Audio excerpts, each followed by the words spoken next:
Hey, my name is Alejandro Angel, I'm from Mexico and this is my CS50 final project.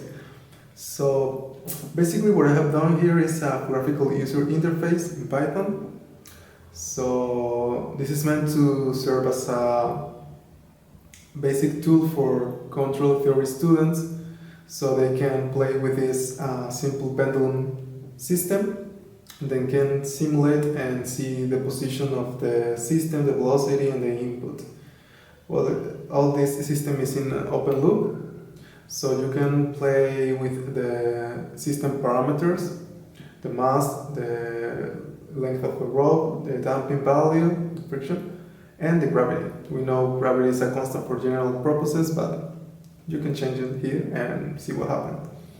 Also, you can play with initial conditions, the position, initial condition, and the velocity, and the parameters of the simulation, that is the time that it's going to simulate, and the sample time, or the step.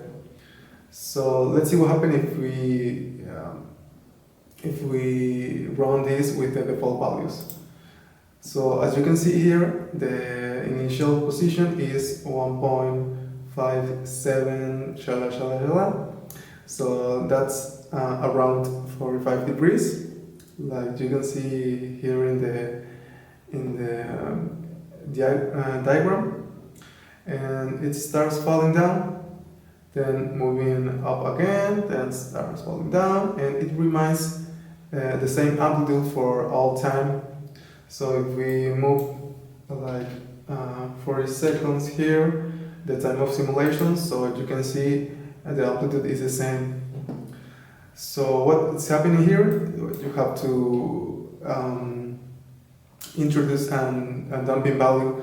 So in this case, 1.5, and you can see that the system starts losing energy. This damping value is it's too big, so let's say 0.5, and you can see that it starts losing energy, and it starts decreasing to 0. Well, it should be 0. And also you can see the velocity, the same thing, and the input. We have no input here, but you can enable it here.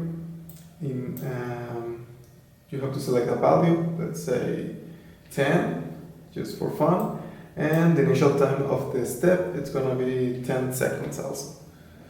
So let's see what happened. You can see the input value, it's 0 before 10 seconds, and then it starts 10 with a value of 10 at the second 10.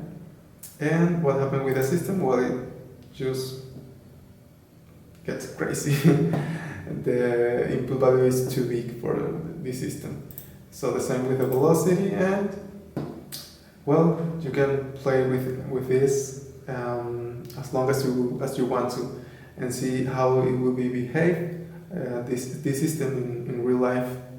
So this is everything. I hope you enjoy it, and this was my CS50 final project. Thank you.